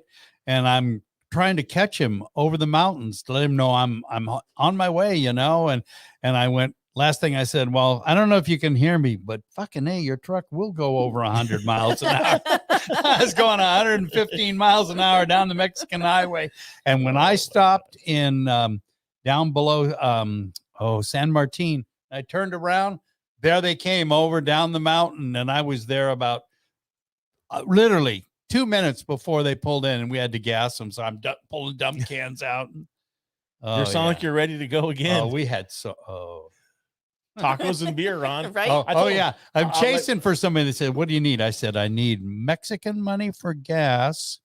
I need to know that your car's a good vehicle, and I need a couple of cases of Mexican beer. What's the Mexican beer for me? For me. Yeah, but what you're driving? Yeah, I know. I'm going to pace it. I'm going to take it nice and easy. And I've got my good friend Juan Jose and me, and he's going to be drinking like a fish, and I can count on him. So I'm feeding him beers. I won't be drunk in your truck. Don't worry. But that you asked me what I need. That's what I need. Don't you want food or anything? Nope. Mexican money. I'm going to buy tacos every chance I can. I have one for my own question for you. Okay. Out of all the stuff that you've accomplished and done and over the history, what is, besides running the nines to cut the ponytail off, Rick, what is something that you want to try to accomplish? Like what's on, I don't want to say your bucket list, but what is something you want to do maybe one more time or never done before that just, boy, because I think about you've been around the game 50 years. You started when you were 4, but right. Wow, thank you. I guess the only thing that really stands out is to leave a legacy of being somebody who gave a shit about everybody he came in contact with, and who meant what he said and was true to the spirit of living a VW nut life. People ask me, they say, what's the most important thing in your life? Well, you put your children and the mother of them and all that aside, because that's obvious. It's that little car. It's the closest I've ever come to getting a damn tattoo is to get a VW emblem on here, because both my sons have tattoos, and they said, our guy is so good, he could put one on there and make it look like chrome on your shoulder. Yeah. And I said, that to me, that is the only thing because that car and the income and the work, and I own a couple of homes that are paid for, and I'm not trying to blow my skirt up. It's just because of that little car and the friends I've made and the contacts. But if anybody wants to loan me a land speed record car that I can drive, I'd like to break 200 miles an hour. So I'm open to doing that. That would be fun too. But really, just that when they think of that old fat guy, they say, he was a good guy. He's a good guy. That's cool. It. Well, I think you're there. You're pretty spectacular. Except when you yell at me at the racetrack. Sometimes I have to. I get called out on the loudspeaker at the racetrack for shit. They're like, pro eliminator to the pits, and Amber's there. What are you doing? All right, I got one for you now, Amber. Steve Narndorf's chiming in, says, hey, Amber, how long have you been into the VWs? Oh, so this is fun. Very recently, I only had a car for about 6 years, So my husband's had a bus for forever and ever and ever. And he started hanging out with the club, at the club about 6-7 years ago. And he was gone on Friday nights, or I'd go with him, but I didn't want to be passenger. And I finally was like, well, I'm getting my own car. So we went out and found the Carmen Ghia, 65 Carmen Ghia, $5,000 running, driving, 65 Oh, Carmen that's Ghia. a good price. Yeah. Yeah. I whittled him down from 6,500, but that's what I do. And then drove it home, put some work into it, and got it out and started driving it. And we went to Bug-In one year, and we're hanging out in the pits, and there was, there's food and there's stuff and whatever. And so I was like, oh, I'll help with this. And I'm stirring some chorizo, and all of a sudden they made an announcement. All the girls got up and left, and I'm stuck there cooking for these pit crew guys. And I was like, well, fuck this. So I decided to try my hand. I went out to Qualcomm Stadium, and I ran it down the track. The first time I broke on the way down, didn't even get down the track. It happens. Went back in, and I think I probably did 12 passes that night. I had a blast. I'm like, hooked, totally hooked. And then, I raced the first season, and I wasn't even on the map. And I think the second season I ended up in like top 10. And then I took the championship, winning the 50th anniversary of Bug-In, and then took the championship in 2018. Like that was my year. I remember that. That was my year. Oh, God. Yeehaw. You want to talk about high as a kite. So it was Michelle and I in the finals, and Michelle and I are just best friends. She's amazing. Michelle Copeland. Yep. So another sweet person. Yeah. She's firecracker too. She is. Yeah. So we end up in the finals, and when my light went off, we stopped so we could see each other before we went back to the pits. And I don't think there was one audible thing that came out of my mouth. It was all like squeals and hisses, squeaks and noises. And after that, I was like, yeah, I'm going to do this. And I had a couple rough years. And this year I didn't really race. I raced twice this year, once in a bus, well, both in a bus. Verona was fun. I got called out over the loudspeaker for breaking my third Volkswagen that weekend. But when we went to drag day earlier this year, not this one, I got to get out in the race bus, and it's my mechanic's bus, my engine builder's bus. Oh, God. So I'm out there and trying really hard to get wheels up, but love it. And so I have 5 now. I've got the 65 Carmen Ghia. I've got a 1960 European ragtop that used to belong to Randy of Randar Wheels. I've got the Good year. Yeah. Oh, One year only car. It's a badass car to drive too. That's what Sunny is. Yeah. And then I've got a 70 bay window, and my husband's 74 bay window bus. Mine is a hippie bus. It's got all the crazy like mushrooms and Grateful Dead shit all over it. And then I've got a 1967 Notch that is a roller right now that I am trying desperately to get started on. I've got all the stuff. I've got windows. Bob Marvin brought down a window for me when he came to Verona from Washington. He stopped and picked it up on the way down. So I have all the stuff for it. I just got to start putting. So if anybody wants to help me build this, you just let me know, because that's Seeking I'm sponsors. retired. Yeah, seeking sponsors. Seeking sponsors. Where's your proposal? Like I tell everybody else, we're gonna run another show on that with Cameron Frey about how to submit your sponsorship proposals.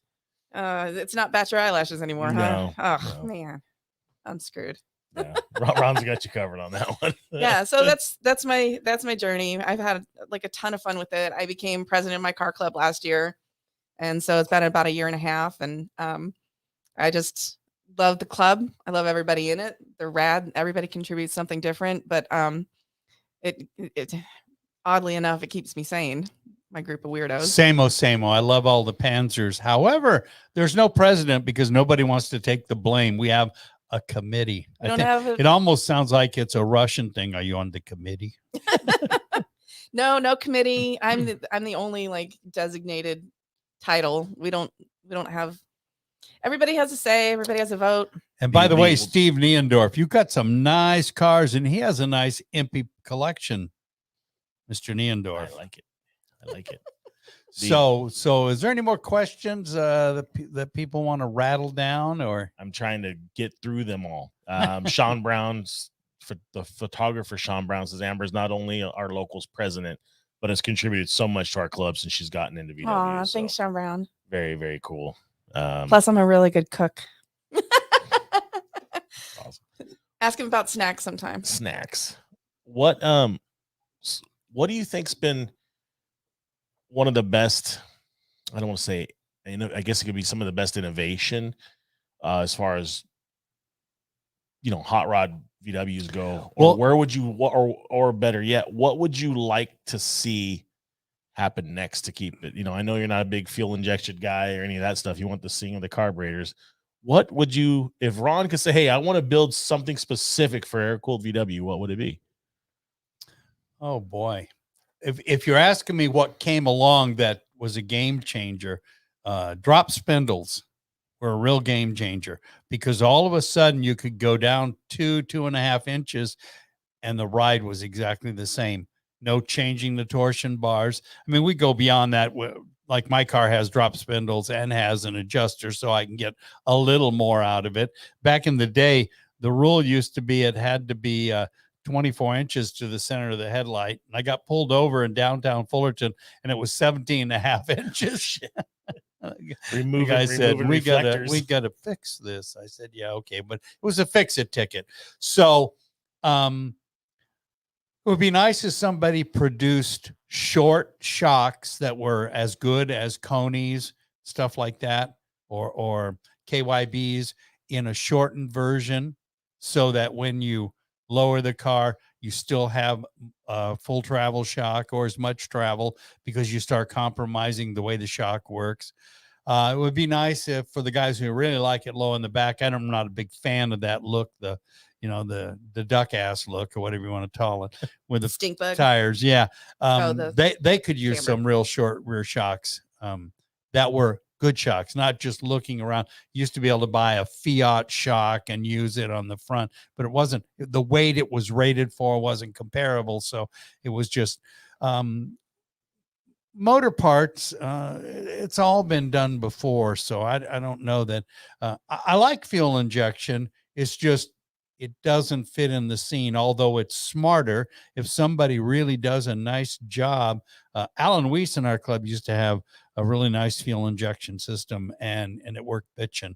I did a fuel injection system for Don Brown, who now lives in Utah, and he finally put 48s back on because he said, I missed the brrr, Yeah. So we are all in the Cal look. Well, first of all, the car hasn't been made in a zillion years, so we're all creatures of old style habit. But everything, well, I guess that what you talked about with the company of MP, making some things that are already been made better. Yeah. No, it's how we get our market research, right? Like I slipped that one in there, and then I get the validation stamp from Ron, so it works out well. But no, that's, it's asking guys like that. I mean, you built, I would almost love to know how many motors you built over the years, just, and the stuff that you've seen and done. And it's like, hey, what can we do? What can we do better? What's the next step? What's the next evolution of something? It's not just for VW guys. I mean, that's your Cobra guys, that's your Harley guy, that's your rotary guy. There's so many other things to it. It's like the market's huge. What can we do? When I retired, I averaged making 3 to 4 motors a week. Now, admittedly, I had help. They'd have guys tear them down, wash them, and I'd go through and look and gather the parts, and I'd put them together. But I could pretty much have a workbench with all the parts on it and be done at the end of the day. It's ready to go on the dyno. So I was averaging 3 to 4 to sometimes 5 a week for 40-something years.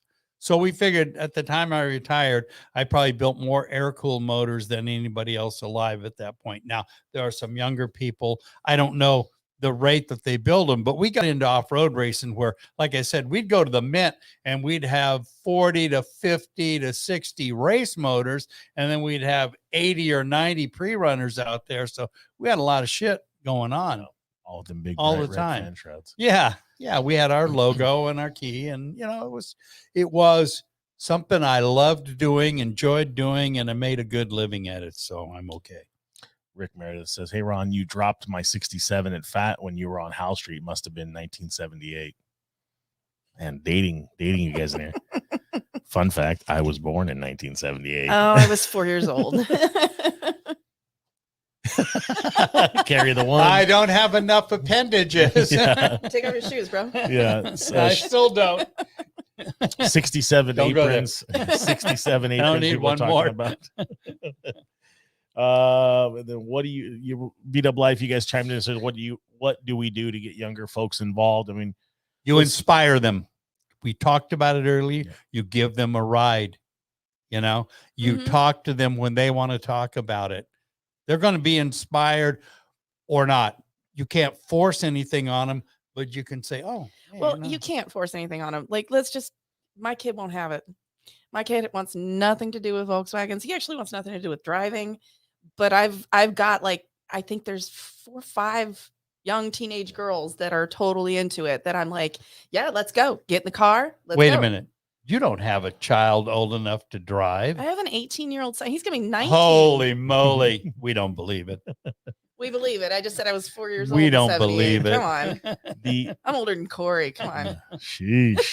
It's a tough crowd.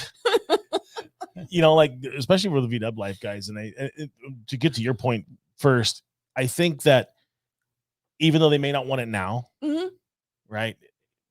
Everybody's got a story. He's going to have one day. When we're dead and gone, man, I remember when my mom did this or my dad did this, and I want to have X type of car because that's what she loved, that Carmen Ghia, more than she loved me at a time, But it's so true. But that's because you can go to resent it to a point. I mean, there was times in my childhood where I was like pissed off because I didn't want to go to that show or do whatever, but I'm like, now I'll take every second I can with my pops. Yeah. And I want to build a car like what he had before, did something like that. I want that 67 sunroof or whatever it may be. No, my kid's always like, where are you going?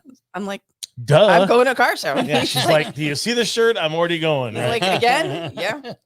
But I think that, some of that stuff, they'll come around. I mean, it just happens. Oh, I haven't given up on him, but you can't force it. But I take it everywhere I can find it. Every chance I get to show off my car. And I think for the VW life guys, you guys are so unique and open and inviting. I don't know if how many of you guys really watch their channel and stuff like that. I think it'd be cool if you guys, opened up your little workshop garage setup and let people, maybe you should do a school function there. Maybe you bring something to guys, we don't even have freaking auto shops in high school anymore. Well, when we did, I used to take in a class. They would come to the shop and I'd have them for a couple of hours and we'd put them to work in a way and let them see how things worked. And we did that once a week. That's how we built 3 engines a week. Yeah. Free labor. Wait a minute. That's backwards. Who put that together? But no, seriously. And then we would take an ROP student every year. We'd get one for 3 months and then we get another one and we would actually teach them something. Yeah, we made them work. And yeah, you start out cleaning at the solvent tank, but you learn what the parts are. Some of the guys that ended up working for me came from ROP and they now, I can name names. Dave Bonner, he works for out there on Corona, the parts place, the off-road. Cartech. Yeah, Cartech, and he's the manager. And then Jared Waddell, he has his own hot rod VW shop. And numerous guys, Leonard Perez, that used to work for me, made their own careers when they moved on. So if anything, I say we, Greg and I, inspired other people to go on and have careers. And for that, I'm thankful and kind of proud. Yeah. It's exactly it. I think we need to do our part to get people in there, to offer there's several high schools around here that don't have a program, but they don't have auto shop anymore. But we can still get that bug started, pardon the pun, but we can get the bug started early in it, at least showing them up, get 2 or 3 Panzers to crow down there and talk about, you use it as hey, we're not going to race on the street, but here's how we build the stuff. And, they've got a little workshop or we're, everybody, there's always ways to do something creative. And that's really what I'm giving back. I want to see that more. The other thing is to just be approachable. So at car shows, I've been ones that are not Volkswagen car shows and the guys, they're all sitting over there like somebody peed in their Cheerios, right? And they're not approachable. Sitting back in the lawn chair watching you. Yeah, with their arms folded. Yeah, right. That. So when we go to the Volkswagen car shows, I'll mingle. I'll wait for somebody to get near my car and I'll be like, "You want to see the engine?" And you just drag them in. Like, watch it, pervert. I don't. Do you want to see the inside of my bus? You're like, no. Something. I got candy. What Ted Dominguez says, what's the future like on the DKP cruise night? What happened a couple weeks ago was great to see it going again. Yeah, Ted was a little late to the party. Okay, so we're not having one in December because we're doing the Christmas Santa's Little Helper. Okay.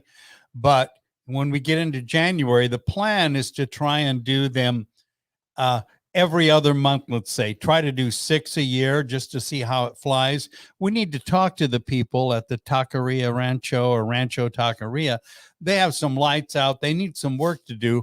They had a little tiny place just a couple of doors over behind the Chevron station, and now they've taken on this big building, and we wish them well, but they've got to make some improvements. So we've been talking to them. I have talked to them, and they have some problems, economically. It's a bigger location. I don't know if you know how the world is now, but it's hard to get people to work. I don't know why. When I was young, I always wanted to have a job. But anyway, they've got some things to work out. But we would like to foresee having 6 of them next year. Very cool. We have regular meetings now with the Panzers, which we didn't do for a while, and we're back on board, getting back to be where we used to was. Get the gang back together. That's right. That's good to see, man. It's going to resonate across the board. Rick Meredith said most of the Deeks have made stickers of our cars and hand them to the kids. Oh, that's cool. Yeah, I got every Deeks car and a sticker. It's That's very cool. cool. There's Right some of them on here. My sticker bomb laptop. Henry. Yep. And shout out to Henry. I mean, that guy, he works in this Henry's building. great. Henry's a great dude, always willing to help people out. He's to a fault, damn it. They like the guy. So keep doing what you're doing, Henry. It hasn't gone unnoticed, man. And I love to see when you drive your car here and it sounds good and it blips the throttle. And I'm going to drive it one day, hopefully. I tried. I've been here, been trying. I just want to drive it. I'm not going to beat it up. I just want to drive it. It's itching. So anyhow, guys, awesome show. Anything else you want to share before we wrap it up and close out for the day? I'd like to thank Amber for coming along tonight and making the whole place pretty. Thank you for having me. Thank you for the invitation, Ron. Just a reminder, just go drive, get together, get a group of people, do a cruise.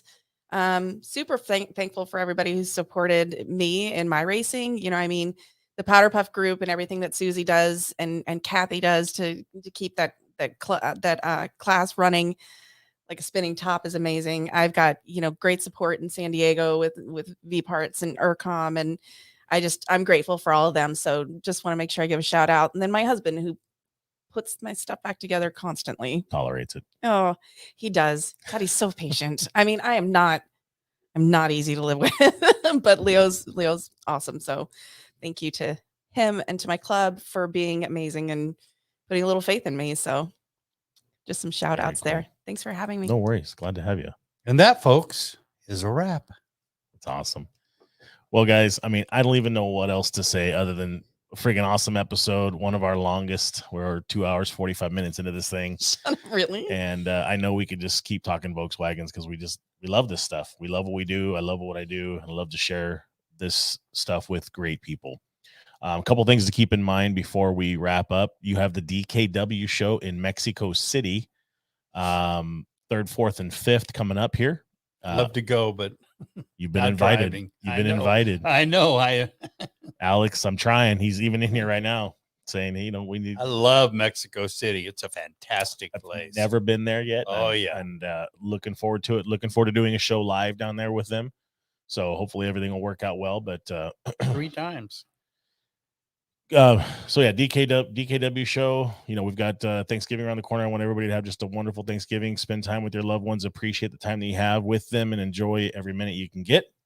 Then we're off to PRI as well, and we're hopefully to wrap up the season here with some awards ceremonies and whatnot. So we'll have a few more things to address there. And I wanted to give a kind of an end of year closeout for our MP racing team. Not just the off-road people like the DeGrettes or Wilkie or Sletton or anybody else, but the drag racing side. Ashley, you did a great job. You're doing some stuff. You're coming back from a little crash there. It's good to see you out there going racing and just not being afraid to get back up on the horse. So big shout out to you, Ashlyn, and even Jesse. Going out and banging gears and putting the time in at the Real Street stuff. I love you guys. There's some BS and the good shit talking that always happens with BS and drag racing, yeah. Really? But no, it's always good, and obviously, you're gonna root for the home team when you're there. So, and it's cool to see the underdog stories that we have as well. So, even the MP Bullet with with Scott Kelly. So mark your calendars, Grand National Roadster, as we talked about, and we're going to go ahead and send out. I'll get the list from Ron before he leaves, and I'm going to post up a nice event schedule. So hopefully a lot of people can get that marked and down. With that being said, thank you for my dude, Eddie Express, in the back corner over there, looking suave today and getting ready for the Thanksgiving holiday. We will be back hopefully next week because I'd leave the very next day for Mexico. So we're going to do our best, but stay tuned. Keep us going. What we're doing here has been an awesome turnout. Lastly, make sure you follow us on Facebook and Instagram as well as our YouTube channel. We'll catch you next week. Thank you. When you say you're going to Mexico, you're going to Mexico City? Oh, have I got places? When we took the car to